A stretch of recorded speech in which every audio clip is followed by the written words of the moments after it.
विधान परिषद में सीएम योगी की विपक्ष पर प्रहार की एक बड़ी खबर दिखाते हैं। विधानसभा की तरह ही विधान परिषद में भी आज सीएम योगी विपक्ष पर जमकर बरसे। सीएम योगी के भाषण का आगाज और अंदाज सब कुछ वैसा ही था जैसा कि यूपी विधानसभा में देखने को मिला था। सीएम योगी ने विपक्ष पर प्रहार भी किया, साथ ही अपने सरकार की उपलब्धियों को भी उनके सामने रखा। रिपोर्ट देखते हैं। हम तो परंपरागत मुल्ला और मौलवी बनाने की बजाय हम वैज्ञानिक बनाना चाहते हैं। एपीजे अब्दुल कलाम बने तो वैज्ञानिक बने। स्कूलों में फ्री एजुकेशन की व्यवस्था की जा रही है, आधुनिकीकरण किया जा रहा है। ये डबल इंजन की सरकार पैसा उपलब्ध करवा रही है, लेकिन कठमुल्लापन की संस्कृति नहीं चलेगी। ये सरकार का पहले दिन का संकल्प है। कुछ इसी अंदाज में सीएम योगी ने विधानसभा के बजट सत्र में अपने भाषण का आगाज किया था और जब मंगलवार को सीएम योगी विधान परिषद में बोलने के लिए खड़े हुए तो अंदाज और आगाज सब कुछ वैसा ही था। समाजवादी पार्टी को निशाने पर लेते हुए सीएम योगी ने विधान परिषद में आधुनिक शिक्षा पर जोर दिया, साथ ही समाजवादी पार्टी पर पीडीए का ढोंग रचाने का आरोप लगाया। क्या आपका पीडीए ढोंग नहीं है? आप किसकी बात कर रहे हैं इसके नाम पे? मैंने इंसेफ्लाइटिस की चर्चा आपके सामने की। इंसेफ्लाइटिस से तो जो कालकलवित होने वाले बच्चे थे, आपके लिए जातिवादी हो, जातीय उसके दायरे में मान सकते हैं आप। आपकी एक प्रकार का जो आपका रिजर्वेशन रहा है अनुसूचित जाति के लोगों के प्रति, वंचितों के प्रति, मैं उस बात को मान सकता हूं, लेकिन अल्पसंख्यकों को तो आप अपना वोट बैंक मानते थे। वे भी बच्चे कालकलवित होते थे। आपने उसको वोट बैंक के दायरे में सोच के देखा। हमने उसको प्रदेश के बच्चे मान करके, प्रदेश की संपदा मान करके, ये मानकर अपनी जिम्मेदारी के साथ जोड़ करके देखा। हमने उसकी जाति नहीं देखी, उसका मत और मजहब नहीं देखा। हमने माना ये उत्तर प्रदेश के बच्चे हैं, उत्तर प्रदेश का भविष्य है, इसको हर हाल में बचाना है। आज परिणाम वो जीवित हो गया है। महाकुंभ को लेकर विरोधियों को दुष्प्रचार को लेकर सीएम योगी ने विधान परिषद से भी जोरदार हमला बोला। सीएम योगी ने अखिलेश यादव के महाकुंभ में डुबकी लगाने पर तंज कसा। मर्यादा पुरुषोत्तम प्रभु श्री राम के मंदिर के निर्माण का कार्यक्रम रहा हो, चाहे वह प्रयागराज महाकुंभ के आयोजन का कार्यक्रम रहा हो, इन दोनों में एक साम्यता देखने को मिली। विरोधी दलों ने प्रारंभ में हमारा उपहास किया, कहते थे क्या राम मंदिर बना देंगे। हम लोग हंसते थे, हम लोग तो यही कहते थे यार ये संघर्ष तो इसी काम के लिए है। लोग कहते थे सफल हो जाओगे, हम कहते थे जरूर सफल होंगे। हमारा विश्वास है, अपने आप पे विश्वास है, ईश्वर की कृपा पे विश्वास है, अपने नेतृत्व पे विश्वास है। लेकिन विपक्ष शुरू से इसका उपहास उड़ाता रहा है। क्या 40 करोड़ लोग आ जाएंगे? क्या ये आयोजन ऐसे हो पाएगा? क्या ये आयोजन को आप कर पाएंगे? हम लोग तब भी कहते थे आयोजन होगा, क्या आप चिंता कर रहे हैं? हमारे विपक्षी दलों में एक चीज जरूर देखने को मिलती है कि वे पहले किसी चीज को उपहास उड़ाते हैं, विरोध करते हैं, चर्चा से भागने का प्रयास करते हैं और अंततः उसको स्वीकृति भी देने के लिए तत्पर होते हैं। समाजवादी पार्टी के राष्ट्रीय अध्यक्ष भी स्नान करके आ गए, यह उनकी स्वीकृति का ही प्रमाण है। कल विधानसभा में नेता विरोधी दल वे तो अंततः कह ही पड़े कि भाई मैं समाजवादी बाद में पहले सनातनी हूं, तो यह भी उनकी स्वीकृति को ही प्रमाणित करता है। यूपी विधानमंडल का बजट सत्र जारी है। मंगलवार को सीएम योगी ने विधान परिषद में विपक्ष के सवालों का जवाब दे रहे थे। सीएम योगी ने विधानसभा के बाद विधान परिषद में भी राज्यपाल के अभिभाषण के दौरान सपा सदस्यों के व्यवहार पर जमकर खरी खोटी सुनाई। सीएम योगी ने सपा के आचरण को अलोकतांत्रिक बताया है। मुझे बताते हुए बहुत दुख हो रहा है कि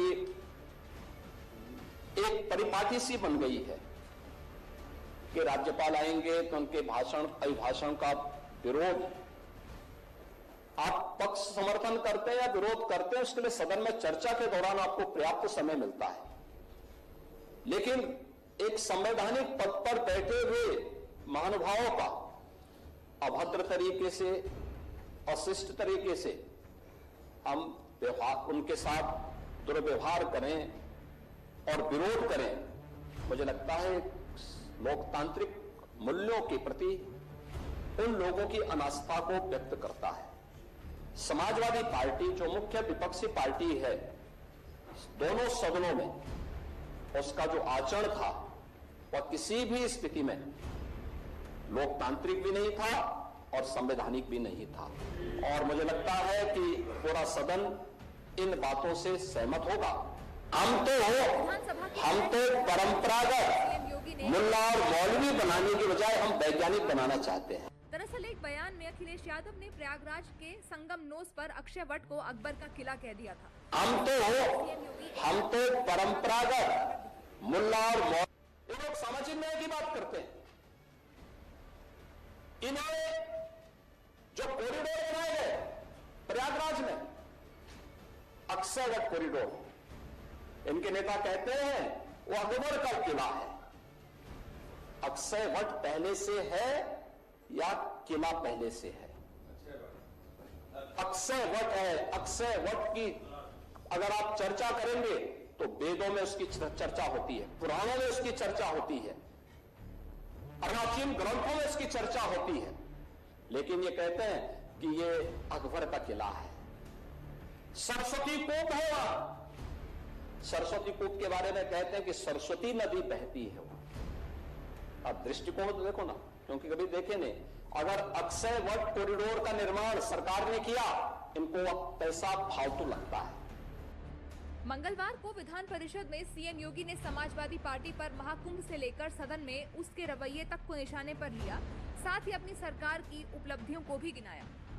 आजादी के पहले से लेकर के 2017 तक उत्तर प्रदेश में केवल 17 मेडिकल कॉलेज गवर्नमेंट क्षेत्र में बन पाए थे और आज हर जिले में एक मेडिकल कॉलेज के निर्माण के कार्यक्रम को हम लोगों ने डबल इंजन की सरकार ने आगे बढ़ाया है। आपने कहा कि साहब इसमें जो है प्रोफेसर नहीं है, मेडिकल कॉलेज बने हैं, बहुत सारी जगह हम लोगों ने वहां पे अच्छे चिकित्सा शिक्षक वहां पे तैनात किए हैं। योगी सरकार ने इस बार के बजट में सबसे ज्यादा हिस्सा इंफ्रास्ट्रक्चर पर खर्च किया है। योगी सरकार ने यूपी के बजट में 4 नए एक्सप्रेसवे बनाने का ऐलान भी किया है। यही नहीं, गंगा एक्सप्रेसवे बनने के बाद देश का 55% एक्सप्रेसवे उत्तर प्रदेश के पास होगा। यह ऐलान विधान परिषद में खुद सीएम योगी ने किया।